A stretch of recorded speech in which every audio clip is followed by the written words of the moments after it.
ቅድሚያ መፍረስ ያለባቸውም እነዚህ ከንቶች በኢትዮጵያ ኦርቶዶክስ ተዋሕዶ እምነት ውስጥ የተሰገሰጉ ናቸው። በዚህ ሁሉ ሺህ ብጥስጣሽ መንገድ እንድትሄድ ዲያብሎስ ነድቶሃል። በእርግጥም ተሳክቶለታል። ይሄ ግልጽ ነው። የሰው ልጅ ብዙውን በስጋው ምቾት የሚታለል ስለሆነ ለስጋ ምኞቱም የሚለፋ ስለሆነ ዲያብሎስም ይህንን ስለሚያውቅ በዘረጋለት ጥፋት ከተራመደ በስጋውም እንዲሳካለት ያደርጋል፣ ያግዘዋል። ዲያብሎስ ወዳጁ ስለሆነ የእሱን ሐሳብ ያዘለ ከሆነ ይረዳዋል። እግዚአብሔር ያስቀመጠው እውነት አንድ ነው። ይህ ሁሉ ሺህ የውሸት እምነት መንገድ ዲያብሎስ የዘረጋው ነው። ደጋግመንም ነግረናል። እውነት እምነት ተዋሕዶ ኦርቶዶክስ ብቻ ናት። በቃ የትም ውጣ፣ የትም ውረድ፣ የትም ሂድ፣ ቢሊዮን ከዛም በላይ ብዙ ቢሊዮንም ሆን ትርጉም የለውም። ከእግዚአብሔር ጋር አትተዋወቅም። እግዚአብሔር ከኔ በቀር ሌላ አምላክ አይሁንልህ፣ አታምልክ፣ እኔን ብቻ አምልክ፣ እኔ ቀናተኛ አምላክ ነኝ፣ በእሳትም የምባላ ነኝ አለ። ነገረህ ደግሞ የሕጎች ሁሉ የመጀመሪያ ቃል ነው ይሄ ቃል። ሕጎቹን፣ ትእዛዞቹን፣ ሥርዓቱን ሁሉ በታመኑ ባሮቹ በኩል አጸና። አንተ የዛሬ ትውልድ ደግሞ አትሰማም። በራስ ዕውቀት ትታበያለህ እንጂ የእግዚአብሔር ሕግ ከጅምሩም እስካሁን ያው አንድ ነው። ያጸደቀው እምነት ተዋሕዶ ኦርቶዶክስ እምነትን ብቻ ነው። ከዚህ ውጭ ያለው ሁሉ የዲያብሎስ ድርሰት ነው ብሎ ገለጸልህ በባሮቹ በኩል። በግልጽ እንድትረዳ እኛን በዚህ ዘመን በዚህ የመጨረሻ ሰዓት ላይ እኛን የኢትዮጵያ ዓለም ብርሃን ቤተሰቦችን አስነሳ። ዛሬ በዚህ የመጨረሻ ሰዓት ለ19 ዓመታት ነገርንህ፣ አልሰማ አልክ። ታዲያ ይህ ሁሉ እሳት ቢወርድብህ ምን ያስገርማል? መርጠህ የወደድከው መንገድ ጨለማው ነው። እግዚአብሔር ዓለምን እስከ ዛሬ በትዕግስት በማስተማር በመምከር በመገሰጽ በመቅጣት ሊመልስህ ደከመ። አልሰማኸውም፣ ናቅኸው። አክብሮ የላካቸውን ናቅህ። ማነሳቸውን ትንሽነታቸውን ነው አንተ የምታየው። እግዚአብሔር ደግሞ በሚያንሱ ነው የሚመጣው፣ በትናንሾች በተናቁ ነው የሚመጣው። ትዕግስቱን ሁሉ ሲያጸና እንደሌለ ቆጠርከው። የላካቸውን ሁሉ እንደ ከንቱ ፈራጅ እንደሌላቸው ምናምንቴዎች ቆጠርካቸው፣ ናቅሃቸው፣ አሳደድካቸው፣ አሰርካቸው፣ ገደልካቸው። ይህ ዕጣ ደግሞ የደረሰው በዋነኛነት በእኛ በኢትዮጵያ ዓለም ብርሃን ቤተሰቦች ላይ ነው። በኢትዮጵያ ዓለም ብርሃን ቤተሰቦች ላይ ነው። በግልጽ የእግዚአብሔርን እውነት ስለገለጽን መንግስታትን ከነምንዝራቸው ሳንፈራ በአምላካችን ታምነን ገለጽን፣ ተናገርን። ዛሬም አሁንም ይኸው እየተናገርን ነው። ምንም ያስቀረነው ነገር የለም። እየጠፋህም አትሰማም። ምንኛ ዲያብሎስ አደነቆረህ! ድንቅና የሚገርም ነው። ለመሆኑ የትኞቹ እምነት ውስጥ ያሉ አስተማሪዎችህ ናቸው ከጥፋትህ የምትድንበትን ያሳዩ? በተለይ አሁን በዚህ ዘመን እሳቱ በላይ የፈላ በመጣበት ዘመን አንዳች መፍትሄ የማይነግሩህ የማያመለክቱህ አክብረህ የተሸከምካቸው ስለምን የመዳኛውን መንገድ አይነግሩህም? ቀድመው ሳይመጣብህ ለምን አልነገሩህም? የሁሉ መዓት ሲወርድብህ ለምን አይነግሩህም?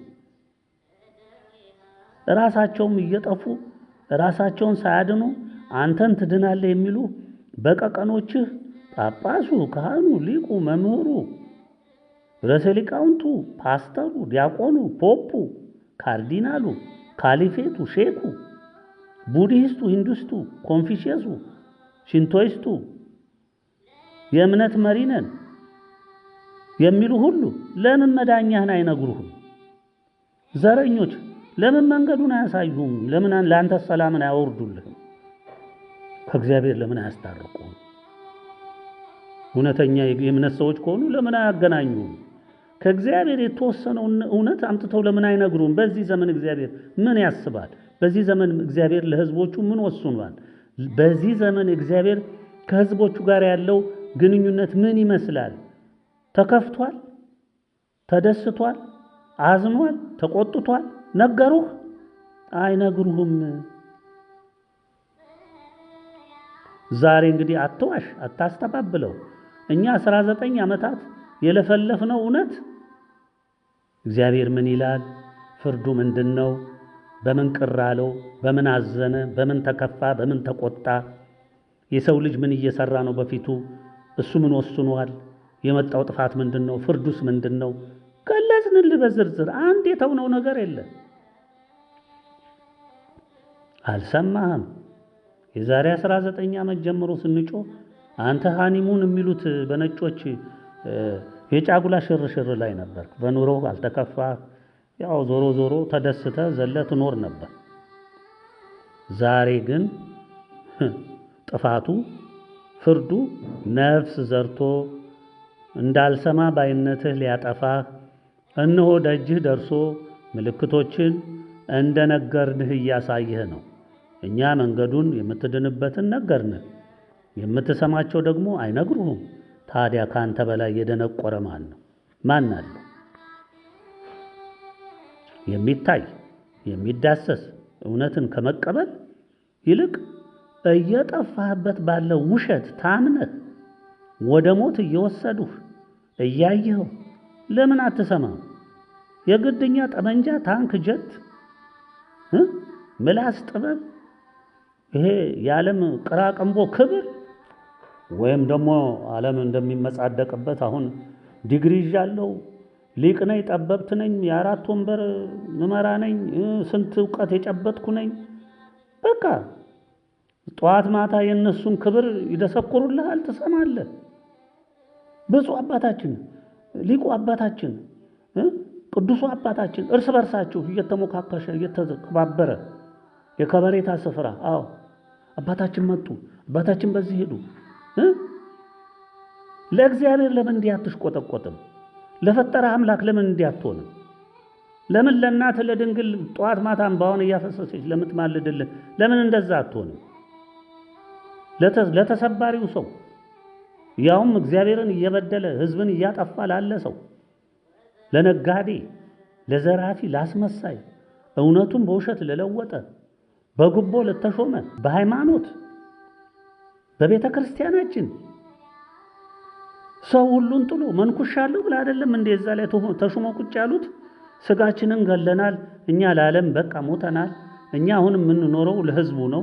እያስተማርን እየጸለይን እግዚአብሔርን እያከበርን እያገለገልን ነው የምናልፈው የሚሉ ሰዎች ከሕዝቡ በልጠው ከዓለም ውስጥ ካለ ነጋዴ በልጠው ነጋዴ፣ ባለ ሀብት፣ ባለ ገንዘብ። በዩቲዩብ ላይ ማን ነው የሚነግደው? በቲክቶክ ላይ ገንዘብ የሚለቅመው ማን ነው? ፎቅ ሰርቶ የሚነግደው ማን ነው? በቤተ ክርስቲያን ውስጥ ሱቅ ኮልኩሎ የሚነግደው ማን ነው? የሚያከራየው ማን ነው? ሚሊዮን ጉቦ 500,000 ጉቦ እየሰጠ የሚሾመው ማን ነው? ሿሚውስ ማን ነው? እዚህ ውስጥ ሕይወት አለ ብለህ እዛ የምትመላለስ ከንቱ ሰው ምንኛ የደነቆራችሁ ናችሁ። እዛ እኮ ያለው ታቦቱ ብቻ ነው፣ አገልጋይ የለ። በግድ አገልግሉኝ ነው እንዴ? ዲያብሎስን አገልግለኝ ነው እንዴ የምትለው? የለም እኮ ታቦቱ ብቻውን ነው። ቤተ ክርስቲያን ብቻዋን ናት። አሁን ትንሽ ቆይተው ከቤተ መቅደሱም ታቦቱን አውጥተው ጥለው ሱቅ ያረጉልሃል፣ መጋዘንም ያረጉታል። እነሱ ፍርሃት የላቸውም። ፍርሃትን ሀፍረትን የማያውቅ የዲያብሎስ ቁልጭ ያለ ልጅ ነግሶ ቁጭ ብሎ ይኸው ታየዋለህ የሚሰራው። እኛ ይሄ ሁሉ የለንም። ጀት የለን፣ ታንክ የለን፣ ሚሳኤል የለን። ያለን የእግዚአብሔር ቃል ነው። እምንነግርህ በእምነት ዳን ነው የምንልህ። ከጠፋህበት ውጣ ነው የምንልህ። አልሰማ አልክ። መልሰህ እንደገና ደግሞ እግዚአብሔር ምን አመጣብን? እግዚአብሔር ምን ጊዜ አደረሰን? እግዚአብሔር ሁሉ ማት አይመልስልንም። መጀመሪያ አንተ ሳትመለስ ምን ይመልስልህ? መጀመሪያ ራስህ የት ነው ያለው? እግዚአብሔር ባስቀመጠ ስፍራ ነው ያለው? የራስህን ነውርና ጥፋትን ተሸክመ እግዚአብሔር እንደገና ቀና ብለህ ልትተች ትፈልጋለህ። ምን አመጣብን? ስራህ ነው ያመጣው፣ ወንጀልህ ነው ያመጣው። የነገረን የማትሰማ ከንቱ ስለሆንክ ነው። ለምን የነሱን ትሰማለህ? በግድህ እየሰማሁ ነው። የነሱን ቱልቱላ እየተገዛህላቸው ነው። ሲጋልቡም እየተጋለብክላቸው ነው። እሱንና እነዚህና መሰሎቻቸው ዲያብሎሶችን ስለምታምን ሁን ያልሁን የግድ ትሆናለህ። እኛ ከዚህ ባርነት ውጣ አልህ። እውነቱን የእግዚአብሔርን ምክር፣ ፍርዱን፣ መጪውን ቅጣት ሁሉ አሳወቅንህ። ናቅህ። በመሆኑም ተናቅህ እና ታዲያ ምን ይደረግ? እግዚአብሔር እኮ ተናገረ አልሰማ ሲሉት ምን ያደርግ? እግዚአብሔር ፈቃዱን ንቀውና አቃለው የቆሙ የዛሬው ትውልዶች ማረፊያቸው ወቀው እጅግ የከፋ የጨለማ አዘቅት ውስጥ መውደቅ ነው። ይህም ዛሬ ባንተ ላይ ይፈጸማል። አልሰማህማ? ወገኖቼ፣ የኢትዮጵያ ዓለም ብርሃን ቤተሰቦች፣ ቅን ትሁት የዋህ ሕዝቦች፣ በእውኑ በዚህ ወቅት ሁሉም ከሃዲ የጠፋ ትውልድ በሆነበት ሰዓት እናንተ ድንቅ ወገኖቻችን የኢትዮጵያ ዓለም ብርሃን ቤተሰቦች በእውኑ እንደናንተ የታደለ ማን ነው? የትኛው ትውልድ ነው? የትኛው ትውልድ የአባቶቻቸውን እምነት የእናት የአባቶቻችንን እምነት ያነሳው የትኛው ትውልድ ነው? ያውቀዋል? ትቶታል፣ ረስቶታል። እናንተ ብቻ ናችሁ።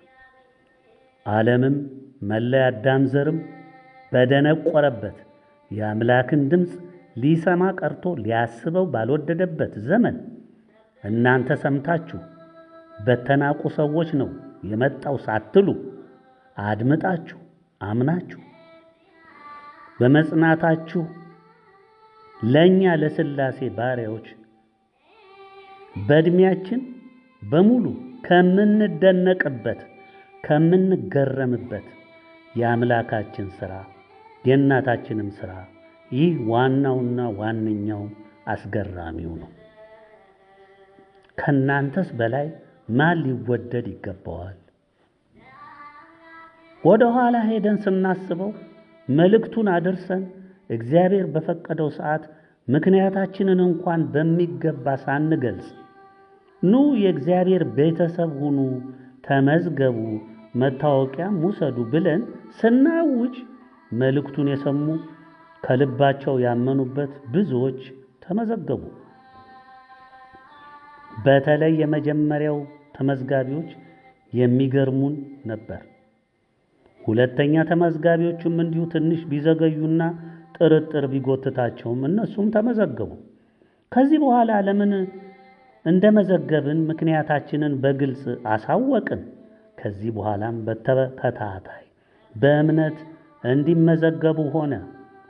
ቀጥሎም በቤተ ክርስቲያን የጠፋውን እምነትና ኅብረት ለማስቀጠል ከቤተ ክርስቲያን የእኛም ቤተሰቦች ሁሉ እንዳይቀመጡ ስላባረሩ አባቶቻችን እንደሄዱበት መንገድ በየቦታው የጽዋ ማኅበራት እንዲደራጁ ሆነ። ይህም እግዚአብሔር ስለፈቀደ ነው። አባቶቻችን ድሮ በከፋ ዘመን የሚጠቀሙበትም አካሄድ ነው። ዛሬም ይጠቀሙበታል። ዛሬም በየገጠሩ ብትሄዱ ይሄ እውነት ምልክቶች ሁሉ አሉ። በአገር ውስጥም በውጭም ይኸው እንደ እግዚአብሔር ፈቃድ ተተገበረ። ልብ በሉ፣ ዛሬ ከ10 በላይ መልእክቶች ተላልፈዋል። ብዙ ትምህርቶች ተሰጥተዋል። ብዙ መግለጫዎች ተነግረዋል። 3 ጊዜ ደብዳቤዎች እንዲሁ ለተመደቡለት ዓላማ ደርሰዋል። በተለይ 3ኛው ለ170 አገሮች የመጨረሻ ጣፈንታቸውን እየገለጸ መጻኢ ቅጣቱን ሁሉ በግልጽ አስቀምጦ ማህተም አርፎበት የቀዳማይ እረኞች ፊርማ አርፎበት በዝርዝር ለእያንዳንዳቸው እንዲደርስ ተደርጓል። ትምህርት በሚገባ እንዲተላለፍ ተደርጓል። ብዙዎችም ተጠቅመውበታል። ታዲያ ይህ ሁሉ ሲከናወን እግዚአብሔር ሳይፈቅድ ነው ይህ ሁሉ የሆነው ነው ወይ? አይደለም። በፈቃዱ ነው። እግዚአብሔር ስላዘዘን ነው። ያዘዘንን እውነት ነው የተናገርነው። ሰው እንዲሰማውን የደከምነው እንዴ እንደ አቅማችን እኮ እኛም እኮ ቆፍረን ደክመን ማደር እንወዳለን። እንደ ማንኛውም ሰው ሰርተን መኖር እኮ እንፈልጋለን። የለም ስራ የለም። ስራችሁ ይሄ ነው፣ ይህን ተናገሩ ተባልን። ተወደን ሳይሆን ተገደን። ዛሬ ታዲያ በቤተ ክርስቲያን የተኮለኮለ ሊቅ ነኝ ምን ትሴነኝም ለፍራንክ ብላችሁ ገንዘብ ለመሰብሰብ ሂዳችሁ አሰሩም ወይ ምናምን እንደነሱ። በእርግጥኛ ብዙ መናገር አንፈልግም። እግዚአብሔር ፍርዱን በዛው በየደጃቸው ይሰጣቸዋል። መላው ዓለም ለምን ሊሰማ አልወደደም? ቤተ ክርስቲያንና ምዕመኗ ለምን አይሰሙም? መላውን ዓለም የከደኑት ካቶሊክ፣ መናፍቅ፣ እስላም፣ የጣዖት የፍልስፍና እምነት ያዘሉ በሙሉ ዘረኛ ሁሉ ለምን እውነት ሲነገረው አይሰማም? ለምን? አሁን ግልጽ ነው። ይሄ ምንም ግልጽ ነው። ምክንያት ዙሪያ ጠምጥም አያስፈልገውም። ለረጅም ዓመታት የሰው ልጅ መሰረታዊ ጠላት የሆነው ዲያብሎስ፣ የቀደመው እባብ፣ ዘንዶ፣ ሐሰተኛው ነቢይ ምላሱ እጅግ የረቀቀ ነውና በሰራው የጨለማ ሥራ ነው ይህ ሁሉ ሕዝብ ታውሮ እየጠፋ ያለው። ሰውም ፈቅዶ ነው፣ ለዲያብሎስ ፈቃድ ስለተገዛ ነው አልሰማ ያለው። ስጋው ስላሸነፈው የዲያብሎስ የስጋ ሥራ ሁሉ ስለገዛው በቃ አልሰማ አለ። እግዚአብሔር የሰው ልጅ አስገድዶ እንዲያመልከው አላዘዘም። ፈቅዶ ወዶት የማዳኑን ሥራ ተረድቶ ያሰናዳለትን የዘላለም ሕይወት አውቆ ለፈጣሪው ለፈጠረው የሰው ልጅ በአምሳሉ የፈጠረውን ሰው ምን ያህል እንደሚወድ በተግባር አሳይቶ ና ወደኔ ወደ ፍቅሬ አለ እንጂ በጉልበት ልጄ ሁን አላለም። ብሎም አያውቅም። ምርጫን አስቀመጠለት ለሰው ልጅ። ጨለማን ከብርሃን፣ እሳትን ከውሃ፣ መርገምን ከበረከት፣ ክፉን ከደጉ የሚለይበትን አእምሮ ሕሊና ሰጥቶ በመረጥከው ሂድ የኔ ልጅ ምረጥ፣ በጎም ምረጥ። እኔ በእኔ ምርጫ በጎም ምረጥ። ነገር ግን ፈቃዱ ያንተ ነው። ጨለማን ብትመርጥ ጉዳት አለ፣ ብርሃንን ብትመርጥ ማትረፍ አለ። ይህች ዓለም የምታየው ሰማይና ምድርም ሁሉ ዛሬ የምትመለከታቸው ሁሉ ጊዜያዊ ነዋሪና አኗኗሪ ናቸው፣ ያልፋሉ። ለአንተ ግን የማያልፈው የዘላለም ሕይወት አዘጋጅቼልሃለሁ። ልጄ ነህ፣ አከብርሃለሁ፣ ከኔ ጋር ለዘላለም ትኖራለህ። ና ወደ እኔ እቅፍ። ሕይወትን ምረጥ፣ ሞትን አትምረጥ፣ ጨለማን አትምረጥ፣ ብርሃንን ምረጥ። የብርሃን ልጅ ሁን፣ ብርሃን ሆነ ተመላለስ።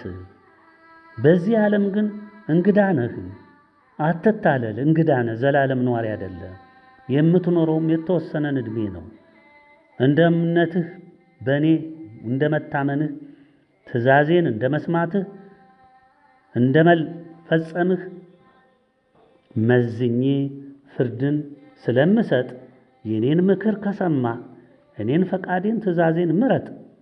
አይ ካልክም ያዋጣኛል ካልክም ጨለማውን ክፉን መንፈስ ዲያብሎስን መምረጥ ትችላለህ። ይህ ምርጫ ግን ሲኦልን የዘላለም እሳትን እንድትወርስ ያደርግሃል አለ እግዚአብሔር። ወገኖቼ ዛሬም ትላንትም ለእግዚአብሔር እውነትና ፈቃዱን እወቁ ባካችሁ፣ ከጠቅፋችሁበት ተመለሱ ብለን ጮህን። እንደምትመለከቱት የሚሰማ የለም። ተሰደብን፣ ተናቅን፣ ተጠላን እንጂ ማንም ሊሰማን አልወደደም፣ ከጥቂቶች ከእናንተ በስተቀር። ዛሬ ይሄ መግለጫና መልእክት ግን ሁሉ እንዲሰማው አድርጉ። ይሄ ውሳኔያችን እንዲሰማው አድርጉ።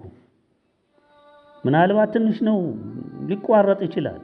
ትንሽ ነው፣ ጭልጭል እያለ ነው። ዓለም ወዴት እየሄደች እንዳለች እየሰማችሁ ነው። ነገም ማንሰማማበት ማንገናኝበት ሁኔታ ሊፈጠር ይችላል። እየጨለመ ነው። ጨለማው ድቅድቅ ጨለማው እየጨመረ ነው የሚሄደው። እንደ መልእክታቱ እንደ ደብዳቤዎቹ አገላለጽ ዛሬ ዓለም በፍርድ አልተያዘችም፣ ተይዛለች እንጂ ነው ወገኖች። እንግዲህ አትክዱት። ዓይናችሁም ያያል፣ ጆሮአችሁም ይሰማል፣ በእያንዳንዳችሁ ቤት የገባውን መከራና በየቀኑ የሚወርድባችሁን ጭንቀት፣ ረሃብ፣ ርዛት፣ መጠለያ ማጣት፣ መሰደድ፣ የኑሮ ውድነት አታዩትም? ደፋር፣ ጨካኝ፣ አውሬ መንግስት፣ ማንንም የማይፈራ የሰው ልጅ ከዶሮ አሳንሶ ይገጥመናል ብላችሁ አስባችሁ ታውቃላችሁ? ይህ ዛሬ የምታዩት ጨካኝ፣ አላጋጭ፣ አውሬ፣ ትዕቢተኛ መንግስት የቆጠረው ዕድሜ እኮ ገና 6 ዓመት ነው። እኛ ግን ስንጮህ በንስሐ ግቡ ጥሪ ስናስተላልፍ መጪውንም ስንገልጽ 19 ዓመት እኮ ሞላን። ገና ስልጣን ሲጨብጥ በመልእክታችን ይህ ስሞት ኢትዮጵያ ስንር ኢትዮጵያ እያለ የመጣ መሪ አላጋጭ፣ ቆዳውን የቀየረ ሌላው ኢህአዴግ እንደሆነ ገና ህዝብ ሁሉ ሙሴ መጣልን፣ ክንፍ ያለው መልአክ ወረደልን እያለ ከተማውን በድጋፍ ሰልፍ ሲያጨናንቅ እኛ በግርምት ስንመለከት ነበር።